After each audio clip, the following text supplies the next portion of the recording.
মোহাম্মদ আবু সাদিক কায়েম, সহসভাপতি, প্রাপ্ত ভোট 14,000।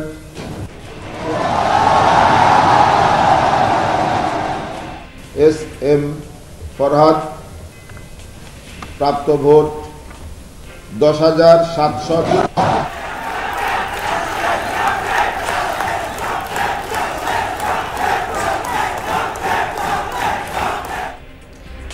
ডাকসুর ভিপি জিএস হিসেবে সাদিক কায়েম ও ফরহাদের আনুষ্ঠানিক নাম ঘোষণা। নিরঙ্কুশ বিজয় হলেও সবাইকে সাথে নিয়ে কাজ করার প্রত্যয়।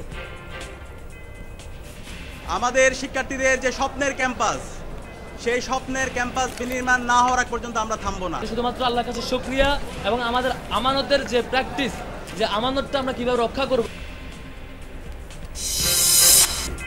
ফেসবুক পোস্টে ছাত্রদল সমর্থিত ভিপি প্রার্থীর ফলাফল প্রত্যাখ্যান। ডাকসু বর্জনের ঘোষণা দিয়েছেন স্বতন্ত্র প্রার্থী উমামা ফাতেমাও। দীর্ঘ 33 বছর পর ডাকসু নির্বাচনকাল, ভোটের অপেক্ষায় প্রায় 12,000 শিক্ষার্থী। কড়া নিরাপত্তায় প্রস্তুত নির্বাচন কমিশন।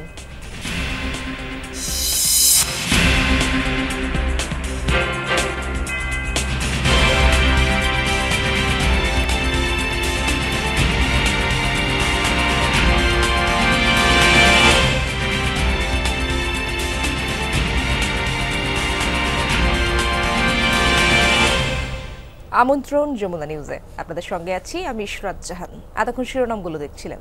ডাকসু নির্বাচনে নিরঙ্কুশ জয় পেল শিবির সমর্থিত প্যানেল। ভিপি সাদেক কায়েম, GSSM ফরহাদ ও AGS পদে নির্বাচিত হয়েছেন মহিউদ্দিন খান। রেকর্ডতম প্রতিদ্বন্দ্বী ছাত্রদলের প্রার্থীর তুলনায় দ্বিগুণের চেয়ে বেশি ভোট পেয়েছেন তারা। বুধবার সকাল 8:30টায় ফলাফল ঘোষণা করে নির্বাচন কমিশন। ডাকসুর ইতিহাসে এই প্রথমবার শিবির সমর্থিত প্যানেল জয়লাভ করল। মঙ্গলবার বিকেল 4টায় শেষ হয় ডাকসুর ভোট। কিছুক্ষণ পর শুরু হয় গণনা। তখন কেন্দ্রের বাইরে হাজারো শিক্ষার্থী ও প্রার্থীরা। গণনা চলে কয়েক ঘন্টা। এরই মধ্যে নানা গুজব গুঞ্জনে বাড়ে উত্তেজনা। পরে ছাত্রদলের সমর্থিত ভিপি প্রার্থী আবিদুল ইসলাম খান কারচুপির অভিযোগ তুলে ফেসবুক পোস্টের মাধ্যমে ফলাফল প্রত্যাখ্যান করেন। ডাকসু বর্জনের ঘোষণা দিয়েছেন স্বতন্ত্র শিক্ষার্থী ঐক্য প্যানেলের ভিপি প্রার্থী উমামা ফাতেমাও। মোহাম্মদ আবিদুল ইসলাম খান 181। এদিকে রাত 2টায় কার্জন হল থেকে শুরু হয় কেন্দ্রভিত্তিক ভোট গণনার ফল ঘোষণা। এরপর একে একে অন্যান্য কেন্দ্র থেকেও আসতে থাকে ভোটের ফল। মোহাম্মদ আবু সাদিক কায়েম 647। এ পর্যন্ত বিশ্ববিদ্যালয়ের 18টি হলের ঘোষণায় দেখা গেছে ভিপি পদে সাদিক কায়েম ভোট পেয়েছেন 14,042টি, আর ছাত্রদলের আবিদুল ইসলাম খান পেয়েছেন 5,658টি। স্বতন্ত্র প্রার্থী উমামা ফাতেমা 2,549, বৈষম্য বিরোধী শিক্ষার্থী সংসদের আব্দুল কাদের 668, শামীম হোসেন পেয়েছেন 1,815 ভোট।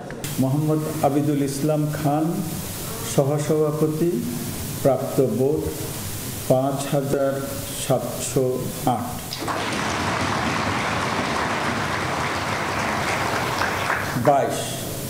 মোহাম্মদ আবু সাদিক কায়েম, সহসভাপতি, প্রাপ্ত ভোট 14,000।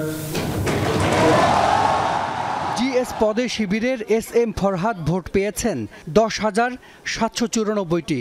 ছাত্রদলের শেখ তানভীর বাড়ি হামিম 5,283, বৈষম্য বিরোধী শিক্ষার্থী সংসদের প্রার্থী আবুল বাকের মজুমদার 845, প্রতিরোধ পর্ষদ প্যানেলের মেঘমল্লার বসু পেয়েছেন 4,645 ভোট।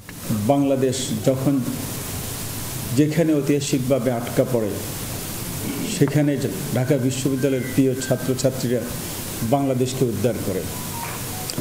তারাই সেই সুযোগটা আবার আমাদের জন্য এই সুযোগটা আবার এনে দিয়েছে। নিরাপত্তা, এটা নিয়ে আপনারা খুব শঙ্কিত ছিলেন, বিশেষ করে আমাদের ছাত্রছাত্রীরা। আমি একটা কথা বলেছিলাম, যারা গণ অভ্যুত্থান করতে পারে, যারা স্নাইপারকে ভয় পায় না, হেলিকপ্টার দিয়ে গুলি করে সেখানে ভয় পায় না, তাদের জন্য নিরাপত্তার কথা আমাদের চিন্তা করতে হবে। এটা কি করে? AGS পদে ছাত্র শিবিরের মহিউদ্দিন খান পেয়েছেন 9,501 ভোট, ছাত্রদলের তানভীর আল হাদি মায়েদ 4258। আমরা আপনাদের আজকে এই কথা বলার সুযোগ পাচ্ছি যে আমরা ব্যত্যয় ঘটাইনি। এদিকে কেন্দ্রের ফল ঘোষণার পরপরই ক্যাম্পাসে বের হয় আনন্দ মিছিল। আগে থেকেই নেওয়া হয় ব্যাপক নিরাপত্তা ব্যবস্থা।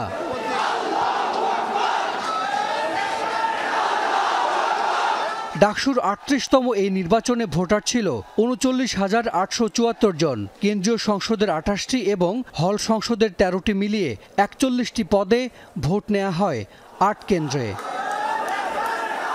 হাসান মিসবা, যমুনা নিউজ, ঢাকা।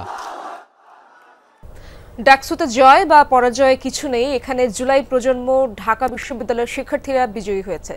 আনুষ্ঠানিক ফল ঘোষণার পর প্রতিক্রিয়ায় এমনটা জানালেন ডাকসুর নবনির্বাচিত সহ সভাপতি সাদিক কায়েম। বলেন, ডাকসুর ভিপি হিসেবে নয়, নিজেকে একজন ভাই হিসেবে পরিচয় দিতে চান তিনি। এ সময় সদস্য নির্বাচিত GSSM ফরহাদ বলেন, ডাকসু নির্বাচনের এই বিজয় ঢাবির শিক্ষার্থীদের, কোনো বিজয় মিছিল করবে না ছাত্র শিবির। জয় অথবা পরাজয়ের কিছু নেই। ডাকসু নির্বাচনের মাধ্যমে জুলাইয়ের প্রজন্ম বিজয়ী হয়েছে। ডাকসু নির্বাচনের মাধ্যমে ঢাকা বিশ্ববিদ্যালয়ের শিক্ষার্থীরা বিজয়ী হয়েছে এবং ডাকসু নির্বাচনের মাধ্যমে জুলাইয়ের আকাঙ্ক্ষা বিজয়ী হয়েছে, শহীদদের আকাঙ্ক্ষা বিজয়ী হয়েছে। আমাদের শিক্ষার্থীদের যে স্বপ্নের ক্যাম্পাস, সেই স্বপ্নের ক্যাম্পাস বিনির্মাণ না হওয়ার আগ পর্যন্ত আমরা থামবো না। আমাদের এই বিজয়ের মধ্য দিয়ে আমরা কোনো বিজয় মিছিল কিংবা আনুষ্ঠানিক কোনো বিজয় র্যালির মধ্য দিয়ে আমরা প্রকাশ করতে চাচ্ছি না। এটা শুধুমাত্র আল্লাহর কাছে শুকরিয়া এবং আমাদের আমানতের যে প্র্যাকটিস, যে আমানতটা আমরা কীভাবে রক্ষা করবো এবং শিক্ষার্থীদের যে দায়বদ্ধতা, শিক্ষার্থীদের যে দায়িত্ব পালন সেটি কীভাবে করবো, সেটি আমাদের কর্মের মধ্য দিয়ে, বহিঃপ্রকাশ ঘটানোর মধ্য দিয়ে সেটি আমাদের মূলত আমরা করতে চাই। দর্শক, ঢাকা বিশ্ববিদ্যালয় এলাকার পরিস্থিতি জানার চেষ্টা করব। সহকর্মী তানভীর মৌসুম সেখানে রয়েছেন। তানভীর, ফল ঘোষণার পর ক্যাম্পাসের সার্বিক অবস্থা কেমন দেখছেন? কোনো রকম অপ্রীতিকর ঘটনা ঘটার আশঙ্কা রয়েছে কিনা? আইন শৃঙ্খলা তৎপরতা কেমন দেখছেন? ইশরাত, এখন পর্যন্ত আসলে কোনো ধরনের অপ্রীতিকর ঘটনা ঘটার মতো আশঙ্কা বা সেরকম আশঙ্কা তৈরির মতো পরিবেশ সৃষ্টি হয়নি। এই কথাটি এ কারণেই বলে, এবং আমি এই মুহূর্তে সিনেট হলেই আছি, সিনেট হলের সামনে এবং সিনেট ভবনের সামনে আছি আমি, এবং সেখানে কিছুক্ষণ আগে আমরা দেখেছি যে আইন শৃঙ্খলা বাহিনীর বেশ কিছু সদস্যরা আসলে এই সামনে দিয়েই চলে গেলেন। তবে এখন পর্যন্ত কোনো ধরনের কোনো তৎপরতা বা কোনো ধরনের কোনো হৈ হট্টগোলের আভাস পাওয়া যায়নি। এখানে একটি কারণ হতে পারে যে ছাত্র শিবিরের যে বিজয়ী, যে ছাত্র শিবিরের সমর্থিত যে বিজয়ী প্যানেল, তাদের পক্ষ থেকে কিন্তু কোনো ধরনের কোনো মিছিল বা কোনো আনুষ্ঠানিকতা, সেগুলোর কিন্তু কোনো ধরনের কোনো ঘোষণা আসেনি। এবং GS ফরহাদ এবং সাদিক কায়েম দুজনই কিন্তু বলেছেন যে তারা কোনো ধরনের কোনো মিছিল করবেন না। তারা এই বিষয়ে খুব, তাদের উচ্চারণ ছিল স্পষ্ট, এবং তারা বলেছেন যে এই যে এ ধরনের বিজয় মিছিলগুলো হয়, সেই সংস্কৃতিটাকে আসলে তারা পরিবর্তন করতে চান। তবে আমরা GS ফরহাদের সাথে ব্যক্তিগতভাবে কথা বলেছি, তিনি বলেছেন যে এখন আসলে আপাতত ছাত্র শিবির বা তাদের পক্ষ থেকে কোনো ধরনের কোনো আনুষ্ঠানিকতা নেই। আনুষ্ঠানিকতা যা কিছু থাকবে সেটি থাকবে বিকেলবেলা, এবং এই মুহূর্তে আসলে এ ধরনের কোনো আনুষ্ঠানিকতা না থাকার কারণে, এবং আমরা দেখেছি যে ফলাফল ঘোষণার পর যখন সিনেট ভবন থেকে বেরিয়ে বিজয়ী প্যানেল যখন গণমাধ্যমের সাথে তাদের প্রতিক্রিয়া ব্যক্ত করতে আসলো, তখন কিন্তু অন্যান্য বিজয়ী যারা রয়েছেন তারাও কিন্তু আসলে তখন বেরিয়ে যান। ফলে এখানে কিন্তু আসলে সেভাবে কোনো হৈ হট্টগোলের পরিবেশ সৃষ্টি হয়নি। তবে আমরা যখন শুনেছি বিজয়ী প্যানেলের তাদের কথা থেকে কিন্তু আসলে একটি জিনিস স্পষ্ট ছিল, তারা দাবি করেছিলেন যে তারা একটি ইতিবাচক পরিবর্তন আনতে চান। তারা ইতিবাচক পরিবর্তনের সাথে সাথে তারা কিন্তু আরও জোর দিয়েছিলেন নারীদের প্রতি নিরাপদ ক্যাম্পাস, এই বিষয়টির প্রতি তারা জোর দিয়েছিলেন একটি বিশ্বমানের একাডেমিক প্রতিষ্ঠান হিসেবে ঢাকা বিশ্ববিদ্যালয়কে গড়ে তোলার জন্য। ইশরাত, তানভীর, ধন্যবাদ আপনাকে। দীর্ঘ ৩৩ বছর পর আগামীকাল ডাকসু নির্বাচন, ভোটের অপেক্ষায় প্রার্থীরা, উচ্ছ্বসিত ভোটাররাও। চলছে শেষ সময়ের প্রস্তুতি। ভোটের দিন থাকবে কড়া নিরাপত্তা। ছাত্রী ভোট কেন্দ্রগুলোতে নারী গণমাধ্যম কর্মী পাঠানোর আহ্বান নির্বাচন কমিশনের। ডাকসু নির্বাচনে প্রচারণা শেষে এখন ভোটের অপেক্ষা। ছাত্রী ভোট কেন্দ্রগুলোতে নারী গণমাধ্যম কর্মী পাঠানোর আহ্বান নির্বাচন কমিশনের। ডাকসু নির্বাচনে প্রচারণা শেষে এখন ভোটের অপেক্ষা। উৎসব মুখর ক্যাম্পাস, প্রস্তুত নির্বাচন কমিশনও। নির্বাচনে ভিপি পদে 10 জন থাকলেও প্রার্থিতা নিয়ে জটিলতায় অমর্ত্য রায়। 9 জিএসের মধ্যে প্রচারণার শেষ দিনে নাম প্রত্যাহার করে নেন সৈয়দা অনন্যা ফারিয়া। এজিএস পুরুষ পদে 10 আর নারী পদে লড়ছেন 6 জন। এছাড়া বাকি 21টি পদে রয়েছে একাধিক প্রার্থী। বাস্তবসম্মত ইশতেহার দিচ্ছেন এবং আমরা অনেককে ব্যক্তিগতভাবে চিনি, তারা কতটুকু করতে পারবেন এইটা বিবেচনা নিয়ে আমরা নেতা নির্বাচন। আমি বাছাই করার ক্ষেত্রে আমি ব্যক্তিকে প্রাধান্য দিব, কোন প্যানেল থেকে দাঁড়িয়েছে সেটা না। সার্বিক উন্নয়নের জন্য কাজ করবে এবং আমাদের বিভিন্ন সমস্যাগুলো ওনারা শুনবে, আমরা যাতে ওনাদের অ্যাপ্রোচ করতে পারি। বিশ্ববিদ্যালয়ের 21 আবাসিক হলের প্রতিটিতেই থাকছে ভোট কেন্দ্র। এর মধ্যে 11টি ছাত্র ও 10টিতে ভোট দেবেন ছাত্রীরা। মোট বুথের সংখ্যা 224টি। পোলিং অফিসার ও সহকারী মিলিয়ে থাকবেন 134 জন। এখানে এই যে মনিটরগুলো আছে, এই মনিটরে আমরা আশা করছি যে এখানে বসেই 21টি হলের যে ভোট কেন্দ্র আছে সেটা আমরা দেখতে পাবো। এই ব্যাপারে আমরা পদক্ষেপ নিয়েছি। ভোটের নিরাপত্তার দায়িত্ব পালন করবেন অন্তত 1200 পুলিশ। থাকবে অন্যান্য আইন শৃঙ্খলা বাহিনীও। বিশ্ববিদ্যালয়ের 12টি গেটেই থাকবে বাড়তি নিরাপত্তা। পুরাতন রেজিস্ট্রার ভবনের সিনেট হলে হবে ভোট গণনা। ছাত্রী ভোট কেন্দ্রগুলোতে নারী গণমাধ্যম কর্মী পাঠানোর আহ্বান জানিয়েছে জাকসু নির্বাচন কমিশন। 32-33 বছর পরে যে নির্বাচনটি অনুষ্ঠিত হচ্ছে, এখানে কোনো প্রকার অপশক্তি নির্বাচনী আমাদের শিক্ষার্থীদের যে ভোটাধিকার আছে সেই ভোটাধিকারে যাতে কোনো প্রকার ব্যাঘাত না ঘটায়, সেই জন্য নির্বাচন কমিশন সেই অ্যাক্টিভিটিসগুলো সুসম্পন্ন করার জন্য বদ্ধপরিকর। দীর্ঘ 33 বছর পর 11 সেপ্টেম্বর বৃহস্পতিবার অনুষ্ঠিত হবে জাকসু নির্বাচন। ভোটের মাধ্যমে ছাত্র প্রতিনিধি নির্বাচিত করবেন প্রায় 12,000 শিক্ষার্থী। ওবায়দুর রহমান, যমুনা নিউজ। জুলাই আগস্টে সংঘটিত মানবতা বিরোধী অপরাধের মামলায় সাবেক প্রধানমন্ত্রী শেখ হাসিনা ও সাবেক স্বরাষ্ট্রমন্ত্রী আসাদুজ্জামান খান কামাল সহ 3 জনের বিরুদ্ধে 15তম দিনের সাক্ষ্য গ্রহণ আজ। আন্তর্জাতিক অপরাধ ট্রাইব্যুনাল 1-এ এই সাক্ষ্য গ্রহণ হবে। এদিন হাজির করা হয় আসামি থেকে রাজসাক্ষী হওয়া সাবেক আইজিপি চৌধুরী আব্দুল্লাহ আল মামুনকে। এই মামলায় এখন পর্যন্ত শহীদ পরিবার, আহত চিকিৎসক, প্রত্যক্ষদর্শী সহ মোট 45 জন সাক্ষ্য দিয়েছেন। সাক্ষীরা সকলেই তুলে ধরেন জুলাই অভ্যুত্থানের নৃশংসতা, বিচার দাবি করেন গণহত্যায় জড়িত সকলের। পাশাপাশি শেখ হাসিনা, আসাদুজ্জামান খান কামাল ও চৌধুরী আব্দুল্লাহ আল মামুনকে সকল ঘটনার মাস্টার মাইন্ড হিসেবে তুলে ধরেন তারা। গতকাল সাক্ষ্য দেন অতিরিক্ত chief metropolitan magistrate Mohammad Zakir Hossain. তিনি জানান 24শে মার্চ 164 ধারায় তার কাছে জবানবন্দি দেন আসামি থেকে রাজসাক্ষী হওয়া চৌধুরী আব্দুল্লাহ আল মামুন। বাগেরহাটে 4টি সংসদীয় আসন বহালের দাবিতে আজ থেকে জেলায় 48 ঘণ্টার হরতাল পালন করছে সর্বদলীয় সম্মিলিত কমিটি। বন্ধ রয়েছে দূরপাল্লা ও অভ্যন্তরীণ রুটের বাস চলাচল। সকাল থেকে খুলনা, ঢাকা, খুলনা, বরিশাল সহ বিভিন্ন মহাসড়ক ও সড়ক অবরোধ করে বিক্ষোভ করছেন হরতাল সমর্থকরা। এতে বাগেরহাট হয়ে অন্তত 21 জেলার যান চলাচল বন্ধ রয়েছে। চরম ভোগান্তি পোহাতে হচ্ছে সাধারণ মানুষকে। বিকল্প উপায়ে গন্তব্যে পৌঁছাতে গুনতে হচ্ছে বাড়তি খরচ। সকাল থেকে শহরের বেশিরভাগ দোকানপাট বন্ধই দেখা গেছে। সড়কে ইজি বাইক সহ হালকা যানবাহন চলাচল করলেও সংখ্যায় তা খুবই কম। বিভিন্ন পয়েন্টে মোতায়েন রয়েছে আইন শৃঙ্খলা বাহিনী। আন্দোলনকারীরা বলছেন নির্বাচন কমিশন বাগেরহাটের একটি সংসদীয় আসন কমিয়ে জনগণের আশা আকাঙ্ক্ষা উপেক্ষা করেছে। জেলার জনসংখ্যা, মোংলা বন্দর, ইপিজেড ও শিল্পাঞ্চল সহ বিভিন্ন গুরুত্ব বিবেচনায় 4টি আসন বহাল রাখার দাবি জানান তারা। এই সেই সিদ্ধান্তকে বাতিল করে 3টি আসন করেছে। আমরা এটা মানি না, বাগেরহাটবাসী মানে না। 4টি আসন থেকে কমিয়ে 3টি আসনের গেজেট প্রকাশ করায় বাগেরহাটবাসী ক্ষুব্ধ। তাদের এই সিদ্ধান্ত বেআইনি, অযৌক্তিক, নাগরিক অধিকার ক্ষুণ্ণের শামিল। দর্শক, যে খবরটি জানাচ্ছিলাম, বাগেরহাটে 4টি সংসদীয় আসন বহালের দাবিতে জেলায় 48 ঘণ্টার হরতাল পালন করছে সর্বদলীয় সম্মিলিত কমিটি। এ বিষয়ে আরো জানবো সহকর্মী ইয়ামিন আলী সেখানে খবর রাখছেন। ইয়ামিন, জনজীবনে হরতালের প্রভাব কেমন দেখছেন? রাস্তাঘাটে গাড়ি চলাচল কি স্বাভাবিক রয়েছে?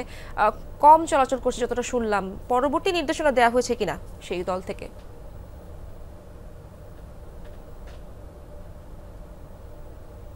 নির্দেশনা দেওয়া হয়নি। যান চলাচল সকাল থেকে একেবারে খুবই সীমিত, নাই বললেই চলে। 2-1টি মাহেন্দ্র এবং বাগেরহাটে 4টি আসন দিতে হবে 3টি আসন মানে না, হরতাল বাগেরহাটে হরতাল।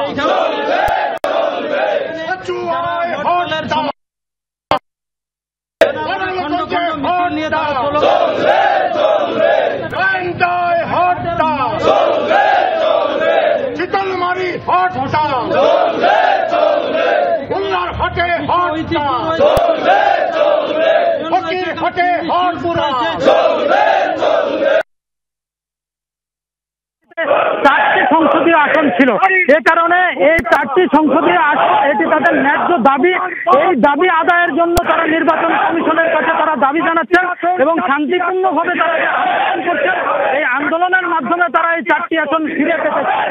এটি হলো আন্দোলনকারীরা এখানে তাদের যে দাবি দেওয়া, সে দাবি দেওয়ার ভিতরে তারা বলছেন এবং তারা বিভিন্ন স্লোগান দিয়ে। বুঝতে পেরেছি, পরবর্তী কোনো নির্দেশনা আসলে আপনার মাধ্যমে জানাবো দর্শককে। ফরিদপুরের ভাঙ্গায় সংসদীয় আসন পুনর্বিন্যাসের প্রতিবাদে টানা দ্বিতীয় দিনের মতো মহাসড়ক অবরোধ করে বিক্ষোভ করছেন স্থানীয়রা। সকাল থেকে ভাঙ্গায় ঢাকা খুলনা ঢাকা বরিশাল মহাসড়কের অন্তত 8টি পয়েন্টে অবস্থান নেন বিক্ষোভকারীরা। এতে রাজধানী থেকে ভাঙ্গা হয়ে চলাচলকারী 21 জেলার যান চলাচল বন্ধ হয়ে গেছে। মহাসড়কে আটকে পড়েছে বহু যানবাহন, ভোগান্তিতে পড়েছেন যাত্রীরা। ভাঙ্গার আলগি ও হামিরদি ইউনিয়নকে ফরিদপুর 4 আসন থেকে 2 নম্বর আসনে অন্তর্ভুক্ত করায় ক্ষোভ ছড়ায় স্থানীয়দের মাঝে। প্রতিবাদে বিভিন্ন কর্মসূচি পালন করছেন তারা। মঙ্গলবার প্রায় 11 ঘন্টা মহাসড়ক অবরোধ করে রাখা হয়। সংসদীয় আসনের সীমানা আগের মতো করা না হলে আন্দোলন চালিয়ে যাওয়ার ঘোষণা বিক্ষুব্ধদের। জামালপুর বিজ্ঞান ও প্রযুক্তি বিশ্ববিদ্যালয়ে জাবি প্রবির অবকাঠামো নির্মাণে ডেভেলপমেন্ট প্রজেক্ট প্রপোজাল ডিপিপি অনুমোদন ও পর্যাপ্ত শিক্ষক নিয়োগের দাবি দীর্ঘদিনের। প্রতিষ্ঠার 8 বছর হলেও এখনো পূর্ণাঙ্গ ক্যাম্পাস নির্মাণের কাজ শুরু হয়নি। এছাড়া শিক্ষক সংকট সহ অধ্যাপক না থাকার ফলে স্বাভাবিক শিক্ষা কার্যক্রম ব্যাহত হচ্ছে। আর ইতোমধ্যে ডিপিপি সবুজ পাতা অন্তর্ভুক্ত হয়েছে। মাস্টার প্ল্যান ইউজিসিতে প্রণয়নের পর ধারাবাহিকভাবে সকল কার্যক্রম চলবে বলে জানিয়েছে বিশ্ববিদ্যালয় কর্তৃপক্ষ। আরও জানাচ্ছেন সহকর্মী সাগর ফরাজি। 3 শেডের এই চতুর্ভুজ ঘরটি জামালপুর বিজ্ঞান ও প্রযুক্তি বিশ্ববিদ্যালয়ের একাডেমিক ভবন। প্রতিষ্ঠার 8 বছরে বেশ কিছু সংকট নিয়ে এখানে চলছে উচ্চতর শিক্ষার কার্যক্রম। জেলা শহর থেকে 11 কিলোমিটার দূরে মালঞ্চ এলাকায় বিশ্ববিদ্যালয়টির অবকাঠামো নির্মাণে ডিপিপি অনুমোদন হয়নি। নেই পর্যাপ্ত শ্রেণীকক্ষ ও শিক্ষক। হলগুলোর অবস্থা আরও বেহাল। আমরা কোনো সুবিধা পাচ্ছি না, আমরা কোনো ল্যাব সুবিধা পাচ্ছি না, আমরা কোনো সোশ্যাল স্ট্রাকচারগুলো পাচ্ছি না। আমাদের যে ইন্ডিকেটরগুলো রয়েছে এগুলো থেকে আমরা বঞ্চিত। কোনো ক্যাম্পাসেও আমার মনে হয় না যে শ্মশান ঘাট আছে বা কবরস্থান আছে, যেটা আমাদের এখানে আছে। কেন একটি বিশ্ববিদ্যালয়ে অধ্যাপক থাকবে না? 8 বছর বেরোনোর পরেও কেন একটা বিশ্ববিদ্যালয়ে পর্যাপ্ত হল থাকবে না? পর্যাপ্ত স্টুডেন্টদের জন্য যে পর্যাপ্ত বাস, আমাদের মাত্র 3টা বাস, আমাদের কোনো বাস নেই। বাস সংকট, আমাদের ল্যাব সংকট। 6 বিভাগের চেয়ারম্যানের পদবি সহকারী অধ্যাপক, ট্রিপলি বিভাগ চলছে প্রভাষক দিয়ে। এমনকি 6টি ফ্যাকাল্টির নাম ওয়েবসাইটে থাকলেও বাস্তবে অস্তিত্ব মেলেনি। এর বাইরে প্রতিষ্ঠানটিতে নেই কোনো ইনস্টিটিউট ও রিসার্চ সেন্টারও। দুধের শিশুকে যেমন দুধ দিয়ে হচ্ছে থেমে রাখা হয়, ঠিক আমাদের এরকমই মনে হচ্ছে আর কি, থেমে রাখা হচ্ছে। বর্তমান বিসি 1 বছর নিয়োগ হয়েছে, এখন পর্যন্ত আমরা ডিপিপি পাস এর কোনো দৃশ্যমান কোনো কিছু দেখতে পারি নাই। অনেক নিম্নবিত্ত মধ্যবিত্ত পরিবারের সন্তানেরা, আমাদের ভাইয়েরা বোনেরা আসে, তাদেরকে বাড়ি ভাড়া দিয়ে থাকতে হয়। এখানে আমাদের যেরকম আবাসন সমস্যা, গাছ সংকট তো অবশ্যই আছে।